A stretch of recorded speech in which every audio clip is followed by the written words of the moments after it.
এই যে গার্মেন্টস মিল ফ্যাক্টরির শ্রমিকরা, ছেলে মেয়েগুলো কি পরিমাণ মানবেতর জিন্দিগি।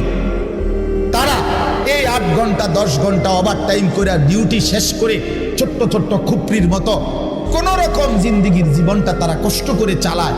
অল্প কয়টা টাকা বেতন পায়, বেতনটার জন্য কত সময় কত আন্দোলন করতে হয় তাদেরকে। এই সামান্য কয়টা টাকা দিয়ে তারা জীবনটা নির্বাহ করে বছরের পর বছর, অথচ তাদের সেই কষ্টের মেহনতের পরিশ্রমের পণ্যটা বিক্রি করে মালিক ও পক্ষ কোটি কোটি টাকার রাজপ্রাসাদে আলিশান বিত্ত বৈভবের মধ্যে উল্লাস করছে। আল্লাহ বলেন, বান্দা এই যে ব্যবধান, এটা আমি করছি, এটা আমার ফয়সালা, আমার ইচ্ছা। আমি যাকে মন চাই ধনী বানাই, আমি যাকে মন চাই গরিব বানাই, আমি যাকে মন চাই সম্পদের প্রাচুর্য বাড়িয়ে দেই, আমি যাকে মন চাই সম্পদ কমিয়ে দেই।